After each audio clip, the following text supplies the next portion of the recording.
My name is Robert. My name is Daryl. And we've seen Skeleton Key. Are you in need of a skeleton key? Are you a hospice nurse? Is your name Kate Hudson? Well, I just found this job posting from Luke Marshall, an estate lawyer for an old white couple out in the bayou. Violet Devereaux needs help with Ben, her stroke-ridden husband. Spoiler alert, they're a black couple. Spoiler. You know, I keep almost going to New Orleans. My mom and brother have been there. Our friends have been there. For a million reasons, it seems like my kind of city. I love A Confederacy of Dunces, Wynton Marsalis, True Blood, Gambit, Cash Money Records, Dixie Lawyer Impressions, Foghorn Leghorn, Drinking, the French language, but not this movie. I fucking hate this movie. The real intro from Where We Get It. Where we get it? Where we get it? Shh, secret. You gotta sign up to the Patreon that doesn't exist. We need a skeleton key for that one. Yeah. Is a hospice nurse working at a spooky New Orleans plantain. You hear me? I'm just plantation. Keep it in. Plantation at home finds herself entangled in a mystery involving the house at Dark Past. Wow, Jada. I chopped that up. Involving Jada. An entanglement. Yeah. That's the best I've ever heard. Look, this is one that Rob brought to the table. This is how this shit has to be. It has to be natural. Has to be organic. We watched it. Mm-hmm. No preconceived notions. Just I barely knew about this movie, to be honest with you. Yep. I just knew it happened. Mm-hmm. Shit was horrible for me. I hated it. But that's okay. That's fine. That's okay. It's okay to hate a movie. Come on now. It's a million movies. But one thing that we did want to talk about, one thing that obviously does fascinate me and that this movie kind of strung me along with is magic in general, spooky stuff, voodoo / hoodoo, and what the hell is the difference? Is one a streaming platform? It sounds like it. Is the other one the shit that you use to like FaceTime with people in like Bangladesh? That's Ouija. I'm thinking OVO. That's Videodrome. OVO? Videodrome! No, that's the one. Voodoo is like comes from Haiti, if I'm not wrong. There's actually more structure to the belief system, so there's like gods attached to it. There's like it's like a rules. Religion. It's not so much like just magic, and exactly, it's like a branch of like black magic. Right. Where from what I gather from hoodoo is that it's more like folk magic. It's more kind of result based, a little more like using this plant, this herb. And in the film, how it's like presented, because in my intro, I mentioned Kate Hudson, and she is literally the protagonist of this. She's the hospice nurse. Her name is Caroline in the film. For better or worse, Caroline. And in the film, she's in New Orleans. She ends up taking care of this old couple, specifically the husband of the film. And she starts investigating basically voodoo. And she bumps into hoodoo, which gets explained to her by her friend or whatever. And in the movie, they kind of explain it how like voodoo is kind of like a myth in this world, but hoodoo is more like the actual magic. This is how we get down, on a day-to-day basis. Yeah, 100%, yeah. She was being nosy. Can we be honest? That's what she was being. What she was being was nosy. Yes. But that's one thing that when we were watching the movie, we said that it was very tropey. Right. That was like one of the weak points of the film, where like you've seen this before. You've seen the woman, the nurse specifically, go into the mansion and haunted stuff and mysteries of like occur. Yep. You know, a lot of the Cajun stuff, just bringing the idea of like voodoo being attached to New Orleans and exploiting that very fact itself. There's a lot of like older stuff that this movie references in subtle ways that is like explicitly racist, where like the idea of like just black people in general being scary.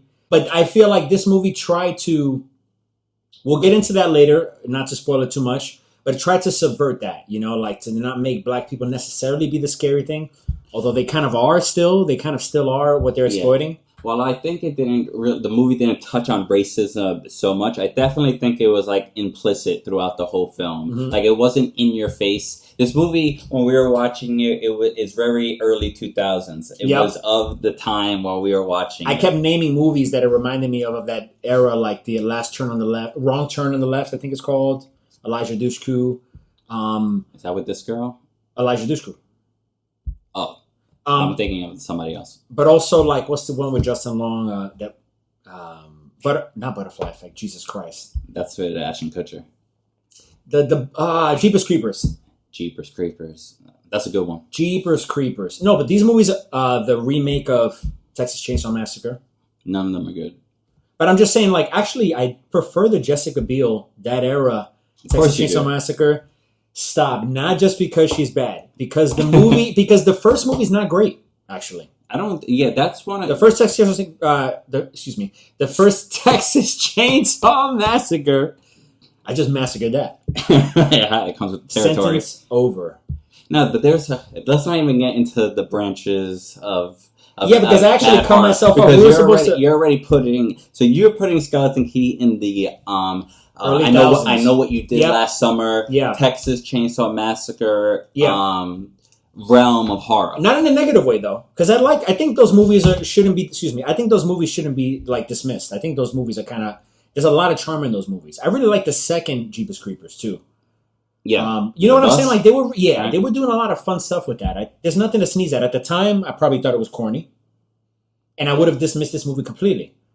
I hate it on its own merit. It just blows to me. We'll talk about what we like, but real quick, we were going to talk about like what kind of voodoo we would do if we did it. But to be honest with you, as a person who is really fascinated with magic, and I'll give you a couple references in a bit that you might look into if you might think you're interested too.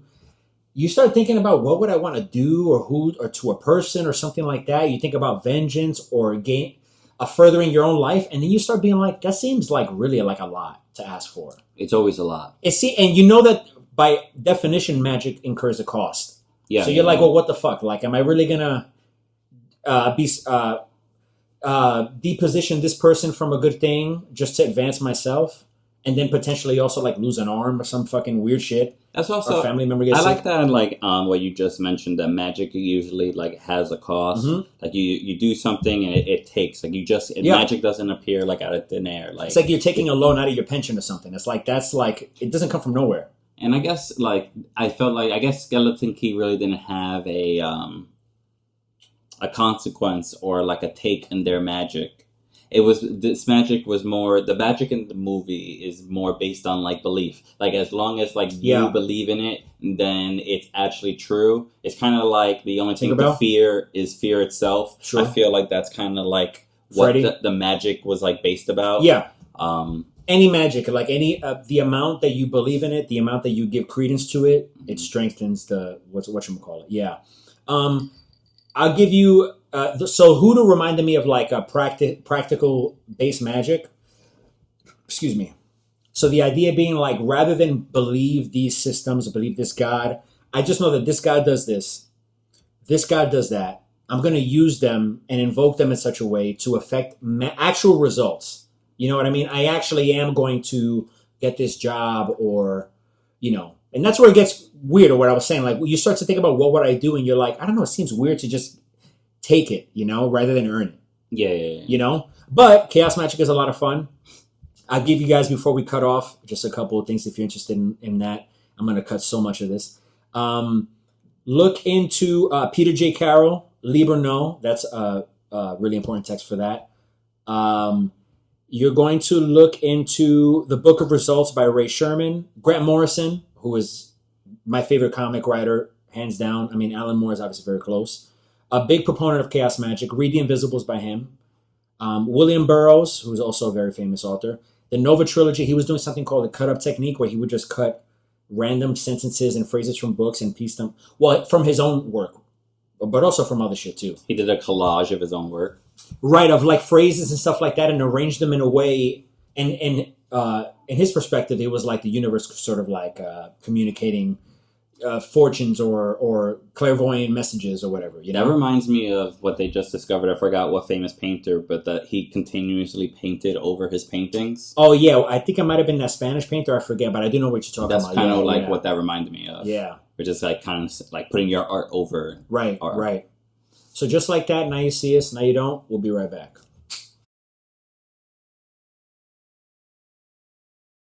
My friend, let us dig into this absolute classic, one of the best horror films of all time.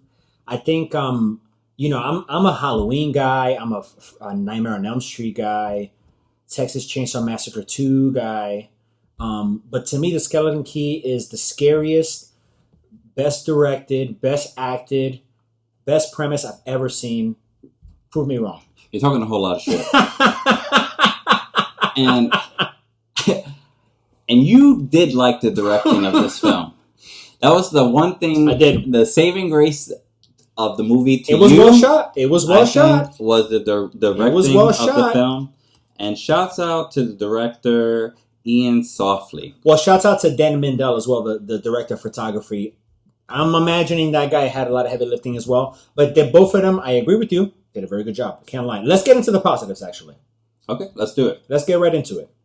I said this before, and this might be the letterboxd thing. Yeah. John Hurt lives up to his name. Yeah. Because he had 3 lines, maybe, and the whole time it was all physical acting. And boy, oh boy, did that man look hurt. I read on I guess on Wikipedia, which everybody has access to, that John Hurt was cast on the basis of the homie was like, "Yo, you got no lines in here."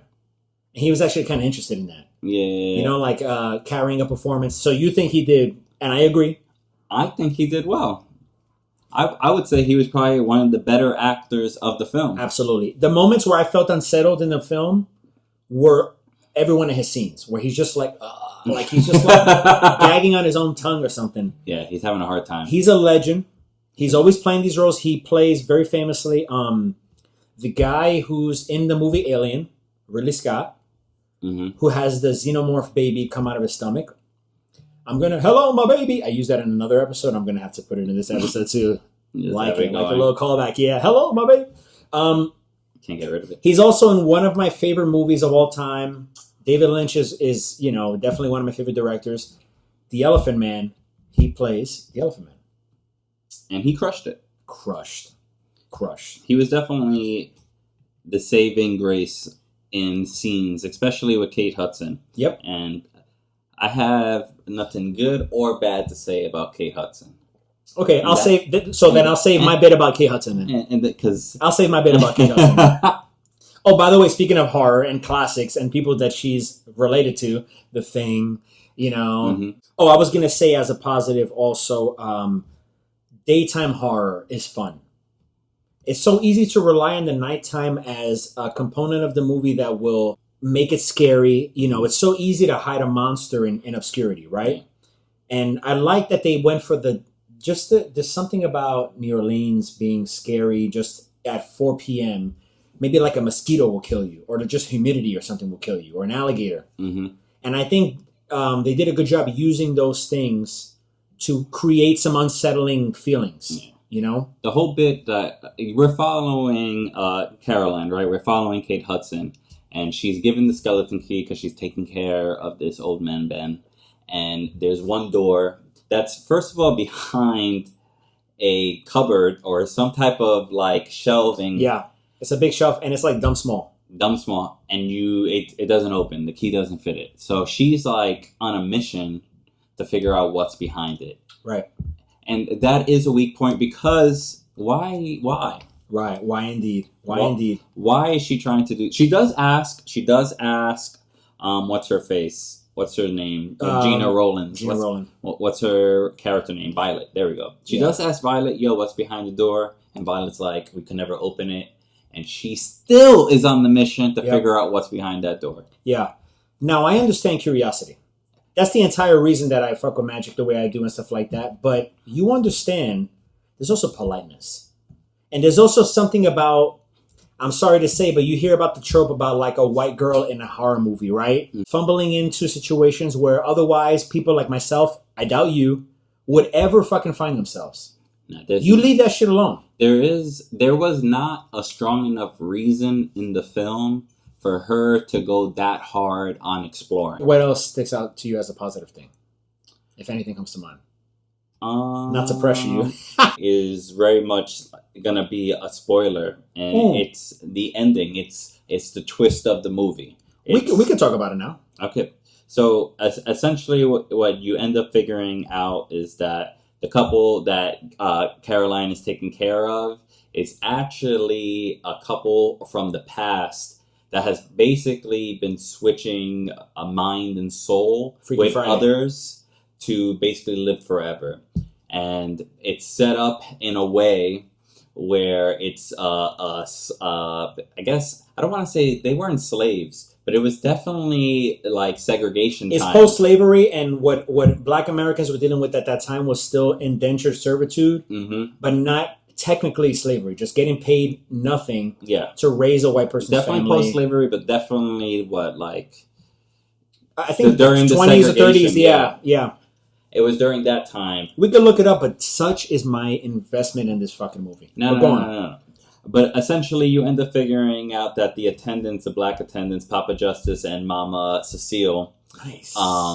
they end up they're hoodoo priest, and they end up switching bodies every so often. They end up switching bodies with the people with the children of the people who they're attending the house of. As revenge. And they've been doing that over the years. And currently, they're in a lawyer's body, which is played by what's his face. Peter Sarsgaard. Played by him. I've been wanting to talk about his terrible accent. Where's he from? I don't know. We'll get to it. He's also an Englishman. They could have just hired an American actor from Louisiana. He's British? I think he's British. No, he's not British? I've never heard him use a British accent. Leaving. But anyway, you end up figuring out that they're basically immortal because they keep switching bodies, and they ultimately win and get Violet to switch bodies with Caroline. I made a reference to Uzumaki. There was like a crawling old guy at some point. It reminded me about Uzumaki. Oh yes, that's about it. There is at one point. So Kate Hudson, she ends up the whole thing. You end up finding out that the whole twist is like basically she was a mouse in a maze, and they were directing her everywhere because their whole point was that they were trying to freak her out. So everything that she couldn't explain, like that the audience couldn't explain, they were fucking with her the whole time. Right. To get her like wild up to get to the point where she actually believes in this stuff. Because the whole movie, she's a skeptic. She's like, this is bullshit. Like, there's a reason, and she's blaming Gina Rowlands on basically abusing her husband. Right. And that's like her whole mission, is to try to get this man out the house. But they're doing this on purpose. That's my last positive thing I want to talk about is Gina Rowland, actually. Okay, yeah. She's I hate reducing a person to who they're attached to, but she was married to John Cassavetes. The two of them did a lot of movies together, so I am bigging them up together. We're going to watch a Cassavetes film. She was fantastic in this movie. They brought a lot of gravitas with her and John Hurt. The film where you just like, even if you don't like Kate Hudson or Peter Sarsgaard's characters, you definitely like these other characters. And that's actually crazy, because if you look at the cast is stacked. Like now, like if you look at the cast, they're going to be right here. They're giant names. So I'm sorry. Yeah, go ahead. Because we're going to jump right into what's terrible about this fucking movie. I can't wait. Rock Marciano, Alchemist, dropped an album not so long ago called The Skeleton Key. Obviously unrelated. Skeleton Keys are just things. But if you look it up on YouTube, Rock Marciano will pop up. And Alchemist, and they both killed that shit. I just wanted to say that. Can we please shit on this movie? No, you could go shit on this movie. Can I actually bring but you I up? do want to say this ahead. before we shit on this movie.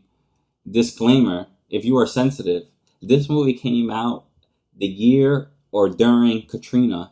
Oh, well, that's perfect segue. Go ahead. And I do feel like that was definitely a detriment to this film. Agreed. Did it bomb? It did not bomb.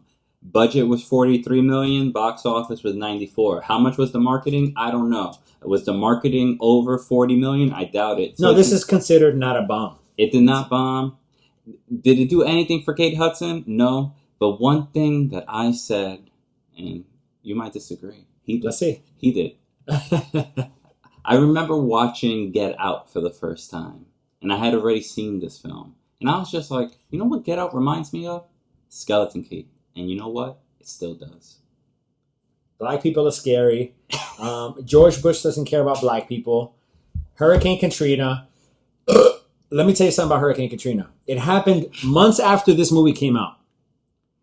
This movie it was so bad, this movie caused Hurricane Katrina. There's a shot in the beginning. I cannot wait to put this episode out. There's a shot in the beginning of the movie, and that's why I wrote the note down, of somebody paddling in a stream, like a flooded avenue or something like that. And I was like, I wonder when this movie came out relative to Katrina. Months before. Kate Hudson's acting was so bad in this movie. Peter Sarsgaard's accent was so bad in this movie that the water of planet Earth revolted on New Orleans as penance, you know? Do you think it was their fault? Or do you think it was the director's fault? No, I don't. And by the way, I will say, thank you for asking. I will say that Peter Sarsgaard and Kate Hudson have both been in many, many movies that I've enjoyed a lot. I like Kate Hudson. I've never been huge on her as an actress, but this is not her best go at it, if I'm being honest. Peter Sarsgaard is a great actor. Garden State. He was just in that Jake Gyllenhaal show, Presumed Innocent, and he was great on there. So, yeah, he brings a lot of shit, but he did a weird accent here that didn't... It was almost Foghorn Leghorn, who I brought up earlier. It wasn't really working for me. But there was a little bit of like an old Hollywood swag to them that I did enjoy. They added like a little, like a... Well, this movie came out in 2005. So yeah, but I think they went retro with the two of them, how they looked and how they interacted with each other was like an old to a positive. Well, I think the accent. I'm trying to defend this movie here. As you should. I think the accent was because Peter Skarsgård wasn't Luke Marshall. He was this black gentleman. Yeah, he was Papa Justice. Oh, so he was doing black voice. So he was doing somebody trying to figure out how to do this continued accent of this white guy. And he couldn't figure it out. So he was the dude playing the dude. He was the dude playing the other dude. Got it. He was. Got it. I gotta stop tapping on the table. No, that is fucking super hilarious. No, listen, the only thing I really did, if I'm being real, it's just fun. It's really fun to shit on something because I really like stuff. Like I don't like tearing apart something that somebody worked hard on. But the thing that really, for me, is like, I don't know if it was enough. Like I said, I didn't buy into the protagonist to begin with. I didn't really buy into Kate Hudson as the person who you want her to go through these mazes and labyrinths and figure out what's going on. I just found her to be nosy, entrometida, as someone would say in Spanish. And I don't, so that, for that reason, I didn't think that the twist landed on me as much. You know what I mean? The twist of them, of the older people being actually the black slaves that have survived. I think they needed more, John Hurt, Kate Hudson time.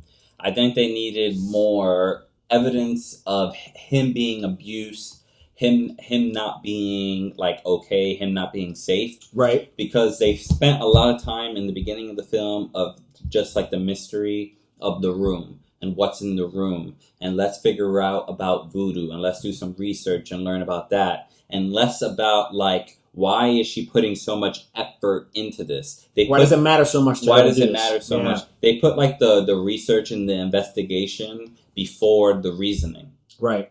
And that caused, like, it doesn't make any sense. They should have showed a whole bunch of abuse, a whole bunch of weird stuff happening with Ben, and then go into the investigation, which they didn't. Yeah, here's the thing: we both like horror movies. Because there were scenes where John Hurt was like, "Oh, like help me." He wrote it on the blanket that disappeared. So you wanted more of that, more like silent communication between the two of them.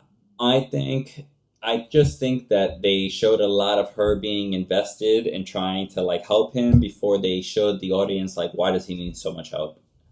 Oh, why was he so invalid? Like, why did she? But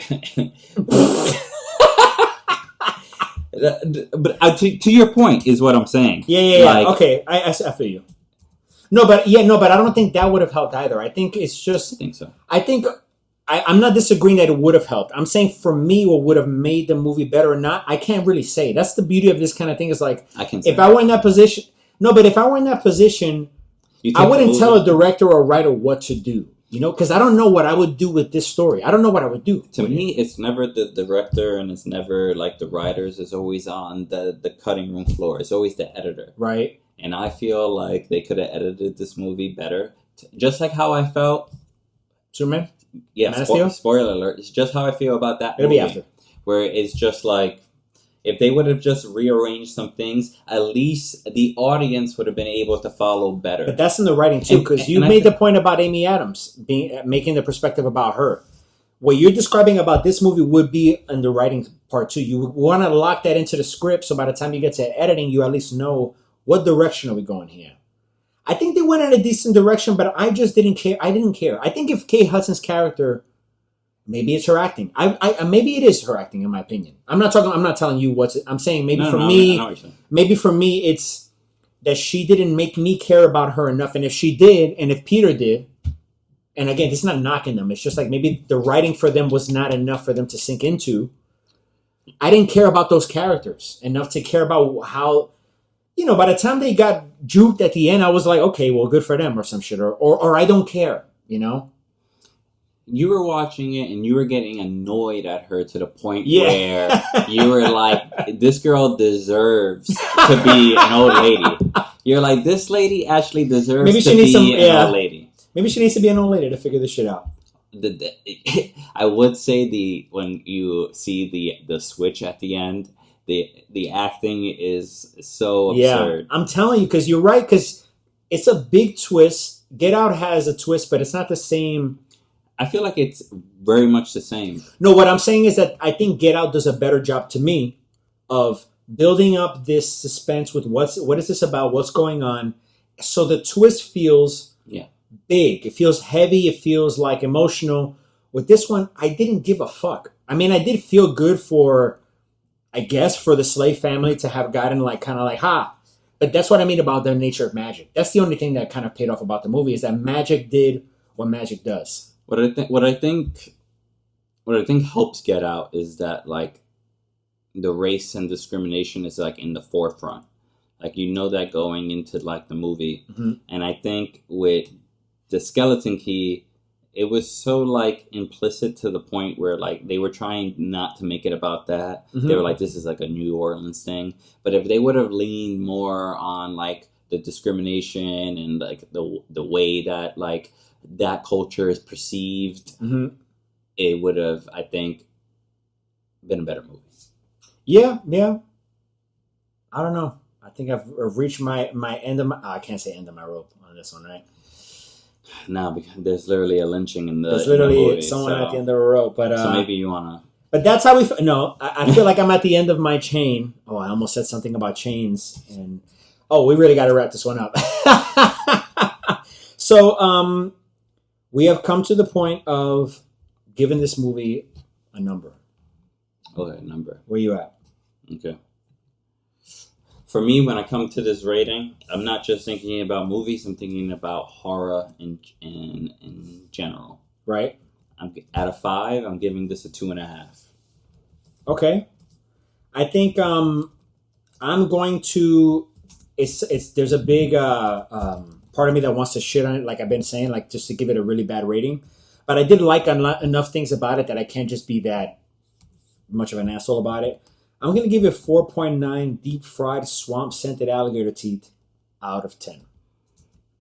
It's going to be hard to try to find that. Yeah, that's true. Well, it's going to be 4.9 out of 10. Don't worry. I'm the one that got to deal with this dumbass editing shit. Yeah, but that's how we feel. So now let's plug our stuff. How you feeling? What do you got to plug? All right, guys. So in light of that we ended up seeing a New Orleans movie, we are actually going to plug a charity, Foundation for Louisiana. I work for communities. This is a great foundation that you should be donating to. Their mission is a catalyst for justice. Foundation for Louisiana invests in communities and ideas, builds partnerships, and transforms policies and systems for an equitable, stronger Louisiana. A foundation for the people. Tackle issues that mostly impact our communities, advocating alongside Louisianians to chart their own futures. So, if you have the time, please go to the link that's in the bio. That is the Foundation of Louisiana. Be in the bio. You could have pointed up to Louisiana. I'm fucking around.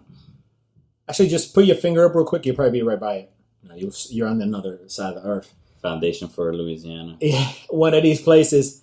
My plug is gonna sound incredibly selfish following that, but that's okay. I think that makes it very funny. You can switch it. I could switch it. I'm not going to though. That's what's gonna make it really funny. I just dropped. I'm a rapper. I've been doing it for a very long time. I make some beats. I put out another version of an album I just dropped. I think you should listen to it. It's called Everybody Knows What the Night Is 5. All right, it's on all platforms. So all you got to do is look up that phrase. Everybody knows what the night is 5.